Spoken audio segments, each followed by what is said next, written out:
난 무조건 제외하고 싶다. 그럼 오늘 영상 조금 어려워도 무조건 소화하셔야 합니다. 단, 복잡하고 어려운 얘기는 안 맞는다 하는 분들은 이 영상은 지금 스킵하고 다른 영상을 보셔도 좋습니다.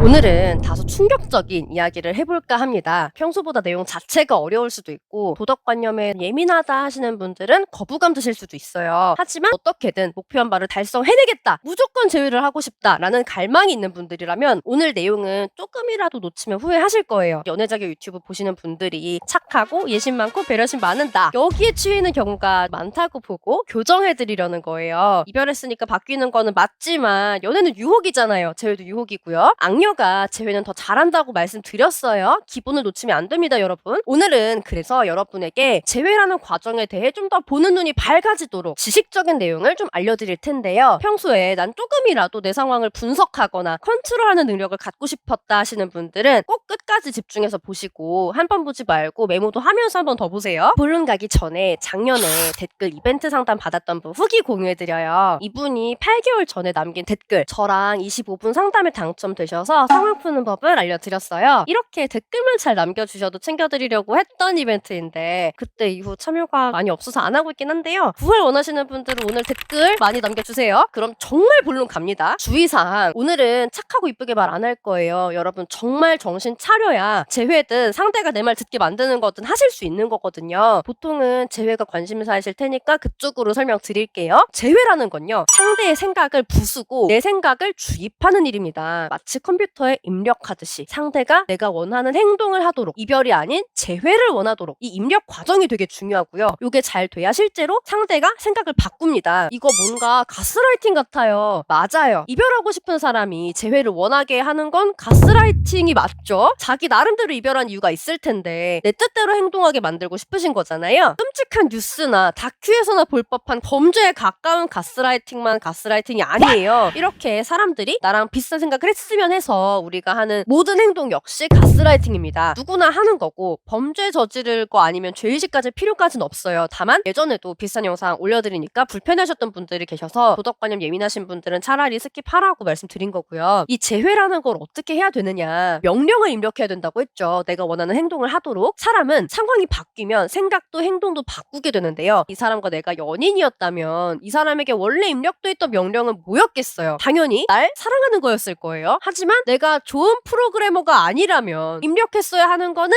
입력을 안 하고 입력해서는 안 되는 거를 입력하는 일도 벌어집니다. 나만 입력하나요? 가족, 친구, 이 사람에게 뭔가 입력을 해요. 그러다 보니까 내 의도랑은 프로그래밍이 전혀 다르게 되기도 해요. 문제는 지금 상대를 내가 잘못 프로그래밍을 해버렸다는 거예요. 날 사랑하게가 아니라 날 밀어내게 프로그래밍 해버렸다는 거죠. 이때 해야 되는 게 디프로그래밍입니다. 이미 프로그래밍 돼 있는 걸 풀어버려야 돼요. 지독하게 꼬여있는 걸 하나하나 풀어주고 원래 입력돼 있어야 되는 거를 차근차근 입력해 주셔야 돼요. 입력은 다시 말해서 정보거든요. 그 사람이 여태 나를 통해 보고 들었던 것들을 가지고 나름대로 느끼면서 나를 평가를 했을 거고 이별이라는 결과값이 나오는 거잖아요. 지금 여러분이 하셔야 되는 거는 이제 재회라는 결과값이 도출이 될 만한 프로그래밍을 짜시는 거예요. 디프로그래밍은 그럼 어떤 식으로 하는 거냐, 일단은 이 사람이 이별이라는 결과값을 내놓게 된 전체 논리 구조를 분석을 해야 돼요. 내용이 존재하겠죠. 즉 이런 식일 거예요. 오늘 직장에서 너무 힘든 일을 겪어서 남자친구한테 힘들다고 말했다. 나 같으면 어떤 게 힘든지, 어떤 감정을 어떻게 느끼길래 힘든 건지 알고 싶어서 자세하게 질문하고 공감을 해줄 텐데 남자친구는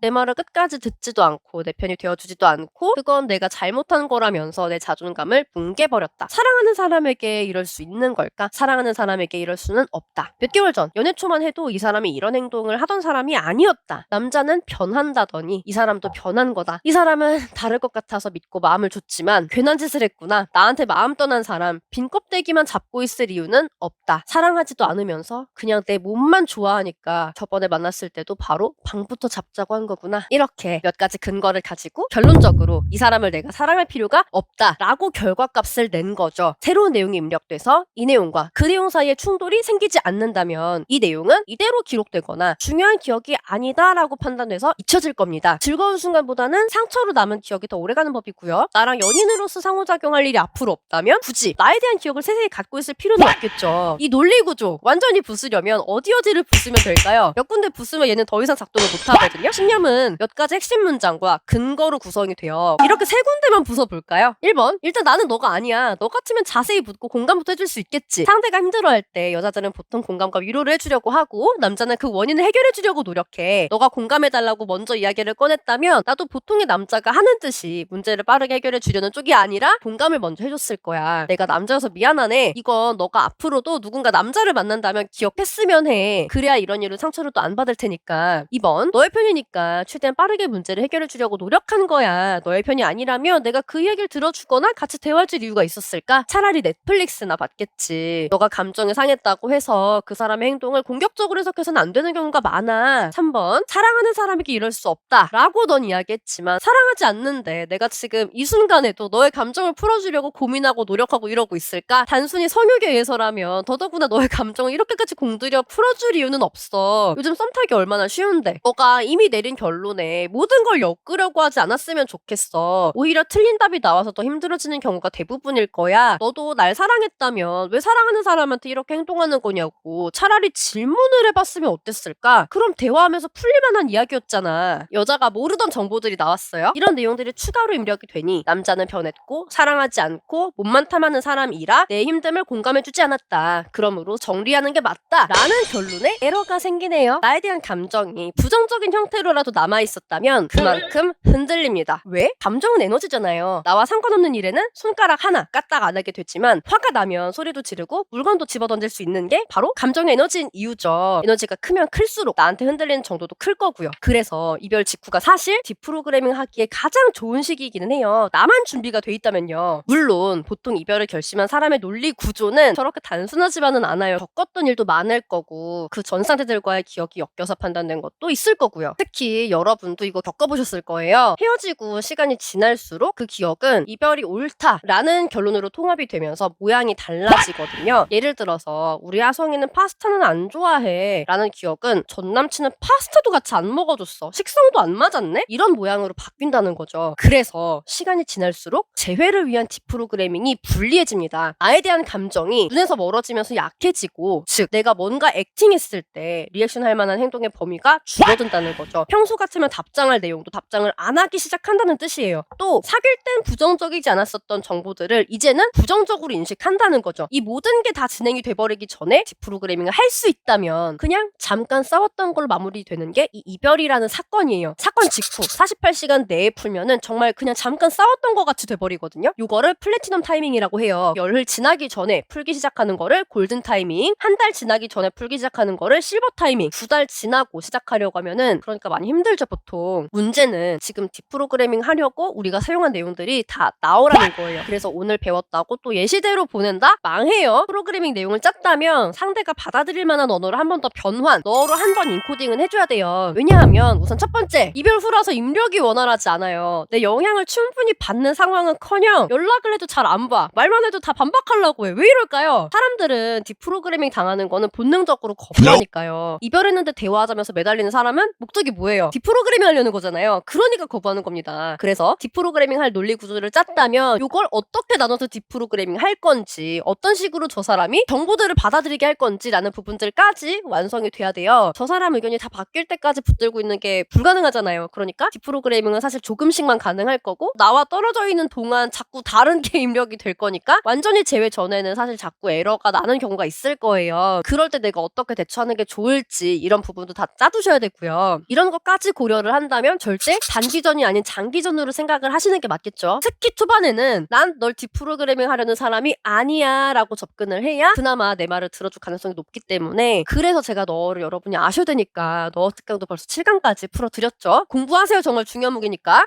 다 들었지만 메모도 하고 복습도 했지만 너무 복잡하고 어렵네요. 이런 생각이 드신다면 도움 요청해 주셔야 돼요. 고정 댓글 진단지 링크에 상황 보내주시면 찬찬히 보고 같이 의논해드릴게요. 오늘 정말 뼈대가 되는 내용 알려드렸어요. 재회라는 과정을 이해를 하는데 도움이 좀 되셨을까요? 그렇다면 좋아요, 댓글 많이 남겨주시고 구독, 알람 설정도 잊지 말고 우린 다음에 또 만나요. 안녕!